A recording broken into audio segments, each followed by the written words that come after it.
I spoke to the special agent in charge of the White House detail, the #1 agent, Gerald Bain.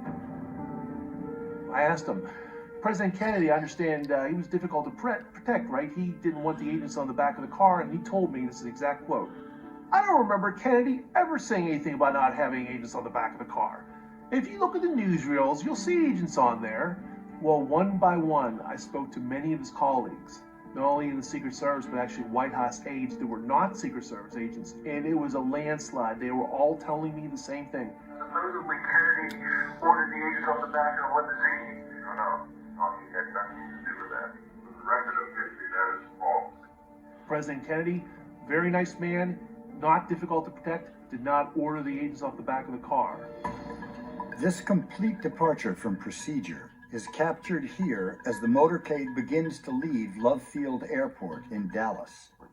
Jogging beside the car was an agent. In the fob car behind him, another agent rises from his seat and does hand gestures like this, obviously to order him to cease and desist. The agent stops in his tracks 3 times, not once, not twice, but 3 times, goes like this. And actually, that's the universal body language for what is going on. Turns out the agent name was Don Lawton, and he's the agent who's formerly told to cease and desist by shift leader Emory Roberts, who rises in his seat with the hand gestures, and you see Don Lawton going like this. Don Lawton rode on the back of the car on the Chicago trip earlier in 1963 and 4 days before in Tampa. But he's relegated to meaningless Love Field luggage duty during the motorcade, during the assassination. It's ridiculous.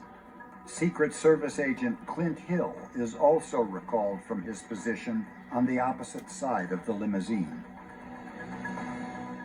Emory Roberts had been the only one of 3 Secret Service shift leaders from the White House that was part of the motorcade. Emory Roberts was in charge of the follow-up car that was immediately behind JFK, full of Secret Service agents. He was the general, so to speak, of the follow-up car.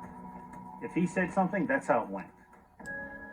Emory Roberts, however, received his orders from Floyd Boring, the #2 man of the Secret Service White House detail, based in Washington.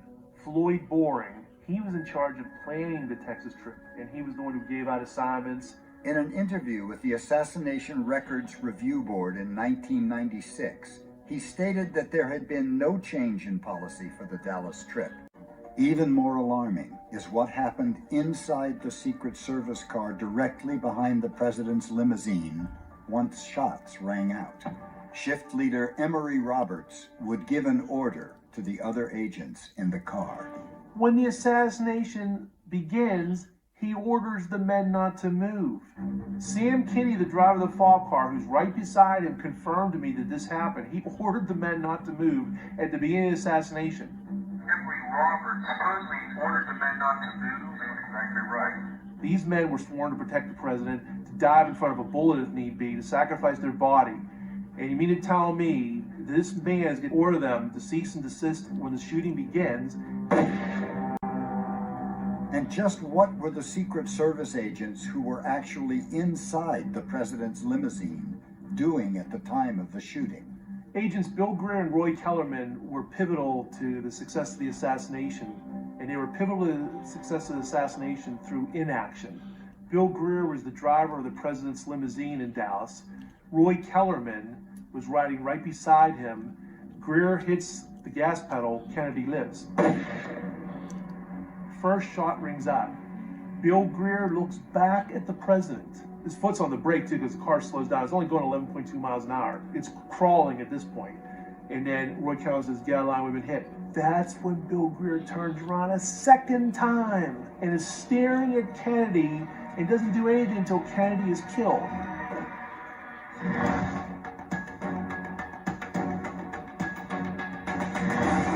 Yes, it was only 6 to 8 seconds, depending on estimates, but that is a lifetime for a Secret Service agent. Count down 6 to 8 seconds and watch the video of Reagan being shot. These men, by the time the 8-second shot, they're well out of there. Let alone 2, 3, 5 seconds. Amazing what they did. And Roy Kellerman, for his part, doesn't jump. He doesn't jump back. He's turned around. He's staring at Kennedy too. The shooting had stopped by the time Clint Hill, who was assigned to protect the First Lady, finally leapt onto the limousine.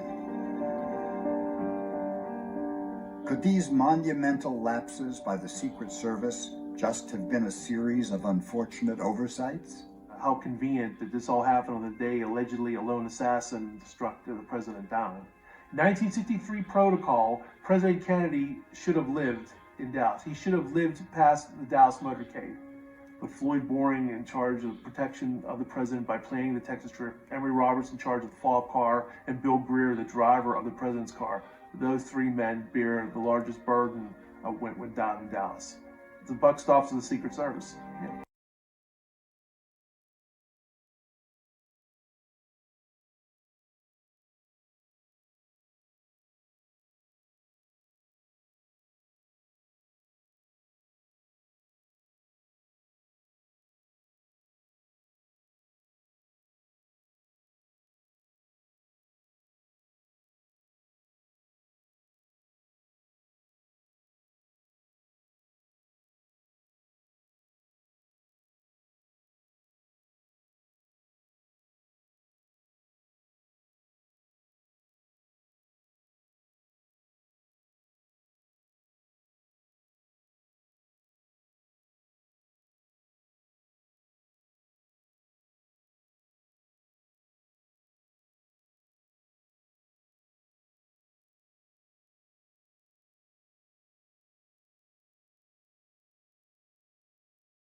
Yeah. Was killed, the Secret Service agents normally walk directly beside the car on either side. We do not see any in this photograph, but usually 2 or 3 Secret Service agents will walk on either side of the car so that they are there to spot anyone who looks like a troublemaker.